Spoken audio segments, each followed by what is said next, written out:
இயேசு கிறிஸ்துவின் இனிதான நாமத்தில் இன்றைய ஆவிக்குரிய சிந்தனைக்கு உங்களை அன்புடன் வரவேற்கின்றோம். இப்போதும் ஒரு பாடலுக்கு பின்பு உங்கள் சிந்தையை தெளிவிக்கும் ஆவிக்குரிய செய்தியை கேட்கலாம். தேசமே பயப்படாதே, மகிழ்ந்து களிகூரு. தேசமே பயப்படாதே, மகிழ்ந்து களிகூரு. சேனையின் கர்த்தர் உன்னடுவில் பெரிய காரியம் செய்திடுவார். சேனையின் கர்த்தர் உன்னடுவில் பெரிய காரியம் செய்திடுவார். தேசமே பயப்படாதே, மகிழ்ந்து களிகூரு. ஆண்டவர் இரட்சகரமாக இயேசுவின் இனிதான நாமத்தினால் உங்களை வாழ்த்துகிறேன். இந்த நாள் நம்முடைய ஆவிக்குரிய சிந்தனைக்காக யோபு 3:25 நான் வாசிக்கிறேன். நான் பயந்த காரியம் எனக்கு நேரிட்டது, நான் அஞ்சினது எனக்கு வந்தது. பயந்த காரியம் எனக்கு நேரிட்டது, நான் அஞ்சினது எனக்கு வந்தது என்று யோபு சொல்லுகிறார். அனுபவத்தை சொல்லுகிறார். வேதம் சொல்லுகிறது, இருக்கிறதே பயங்கரமானது, வேதனையானது பயம். அநேகருக்கு இது இருக்கு. இந்த பிரச்சனை பயத்தின் ஆவி. எதுக்கெடுத்தாலும் பயம், எது செய்தாலும் பயம். அப்படி ஆயிருமோ, எடுத்த உடனே ஒரு பயம் வந்துடும். பிரயாணப்பட்டாலும் சரி, ஈவன் ஒவ்வொரு காரியங்களும், வேலை எடுத்துக்கிட்டா அல்லது இரவு எடுத்துக்கிட்டா, இருள் எடுத்துக்கிட்டா, நான் வேதம் சொல்லுகிறது பயப்படாது என்று ஆண்டவர் சொல்றாரு. அதோடு மட்டுமல்ல, பயந்து அந்த காரியம் நடந்துரும். யோபு பாருங்களா, அவ்வளவு இழப்புகளை ஃபேஸ் பண்றாரு. நீ நம்முடைய வாழ்க்கையில் அப்படி இருக்குதா யோசித்து பாருங்களா. பயந்துட்டா அப்படியே நடந்துரும். சரீரத்தை எடுத்துக்கிடுங்க, பயம் வந்துருச்சுனாலே போதும், எல்லா ஆர்கனும் வேற மாதிரி மாறிடும். பிரஷர் ஏறிடும், அதுக்கப்புறம் சுகர் வந்துடும், அதனால பலவீனப்பட்டுற, சாப்பாடு இறங்காது, கடைசியில மரணத்தை தான் சந்திக்கணும். ஆரம்பம் எங்கன்னா பயம். அதனாலதான் ஆண்டவர் பயத்தை புறம்பே தள்ள சொல்கிறார். பயப்படாதுங்கன்னு சொல்றாரு, பயத்தின் ஆவியை நான் கொடுக்கலன்னு சொல்றாரு. இன்னைக்கு நாம எப்படி இருக்கிறோம்? இன்னைக்கு அநேக காரியங்கள், அநேக இழப்புகள், அநேக தோல்விகள் அல்லது அநேக பலவீனமான காரியங்கள் வந்ததுக்கு காரணம் சூழ்நிலை சொல்றோம், மற்றவங்களை சொல்றோம், அதெல்லாம் இல்ல. நாம பயப்படுகிறதுனாலதான் நம்முடைய வாழ்க்கையில் இந்த பாதிப்பு வருகிறது. ஒலிம்பிக்காக நல்லா பிரயாசப்பட்டு முயற்சிகள் எடுத்து பயிற்சி எடுக்கிற ஒரு வாலிப பிள்ளை, பயிற்சியில எல்லாவற்றிலும் அவ என்ன பண்ணுகிறா, ஜெயிக்கிறார். ஒரு இதுலும் தோல்வியே பார்க்கல. அவளை அந்த பயிற்சி டைம்ல ட்ரைனிங்ல போட்டோ எடுக்கும்போது பார்க்கும்போது எல்லாத்தையும் அடிச்சு தள்ளிட்டு போறது. அந்த அளவு ஃபர்ஸ்ட் அவ தான். ஆனா ஒலிம்பிக் போனா தோத்து போயிருந்தான். மெயின் இதுல தோற்று போன உடனே இவளுக்கு ஒண்ணுமே புரியல.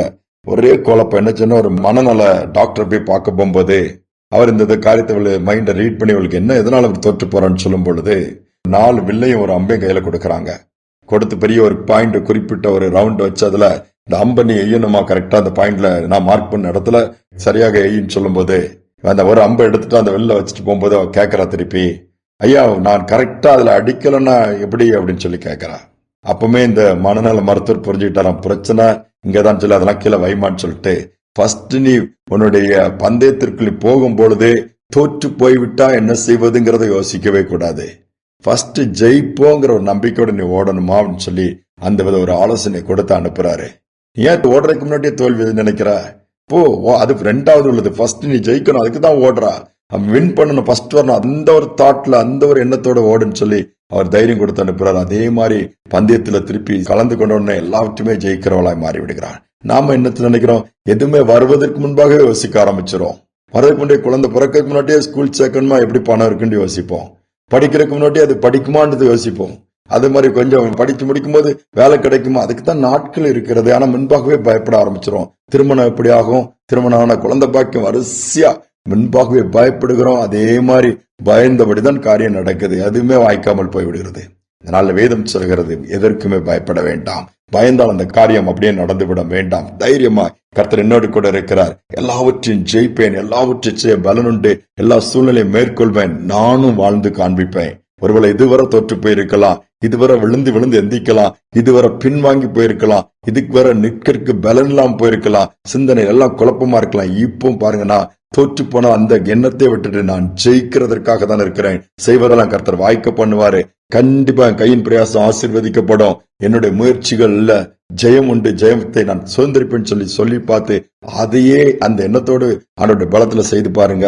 நிச்சயமாகவே நன்மையும் கிருபையும் மட்டுமல்ல, எல்லா நாட்களும் நமக்கு ஜெயமும் நம்மை தொடரும். நாம் ஜெபிக்கலாமா? அன்பின் தகப்பனே, இந்த நல்ல நாளுக்காக நன்றியோடுமை துதிக்கிறோம், ஸ்தோத்தரிக்கிறோம். அநேக நேரம் நாங்கள் பயந்து விடுகிறோம், சின்ன சின்ன காரியங்களாலும் பயப்படுகிறோம். என்ன ஆகிவிடுமோ, வியாதினாலும் சரி, ஒரு சின்ன கட்டி வந்த கேன்சரா இருக்குமோ, சின்ன பலவீனம் வந்தா இது உயிர் போயிடுமோ, அல்லது இதனால பங்கன் ஆகாம போயிருமோ, இவ்வளவு ஆயிடுச்சுத, இந்த மாதிரி என் சரீரம் பாதிக்கப்பட்டுச்சு, இந்த அவைய பாதிக்கப்பட்டுச்சு, டாக்டர்ஸ் முடியாதுங்கிறாங்களா, ஏதுவானாலும் சரி, உருவாக்கினவர் நம்மோடு கூட இருக்கிறார். அவர் மீண்டுமாய் புதுப்பிக்க அவரால் முடியும், உருவாக்க முடியும், செயல்பட வைக்க முடியும். அவர் சர்வ வல்லவர். இயேசு என்கிறது அவருடைய நாமம். இயேசுவின் நாமத்தினால் எல்லா பலவீனமான சரீரங்கள் பலனடையட்டும், குறைகள் மறையட்டும், தொடுதல் உண்டாகட்டும், அற்புதங்கள் நடக்கட்டும். தாழ்த்தி ஒப்புக் கொடுக்கிறேன். தைரியத்தை கொடுப்பதற்காக ஸ்தோத்திரம். துதிகனமை ஏற்றுக்கொள்ளும் இயேசுவின் நாமத்தில் பிதாவே, ஆமேன், ஆமேன். எதை குறிச்சும் பயப்படாதுங்க, கர்த்தர் கூட இருக்கிறாரே. தைரியமா முன்னேறி போங்க. ஜெயம் நமக்கு தான். இந்த சிந்தனையோட நாளை தொடரும். மீண்டும் நாளை தினம் சந்திப்போம். காற்று வீசட்டும், கடல் பொங்கட்டும், காற்று வீசட்டும், கடல் பொங்கட்டும், எனது நங்கூரம் இயேசு இருக்கிறார், எனது நங்கூரம் இயேசு இருக்கிறார். பயப்பட மாட்டேன், நான் பயப்பட மாட்டேன், பயப்பட மாட்டேன், நான் பயப்பட மாட்டேன். இயேசு என்னோடு இருப்பதனால்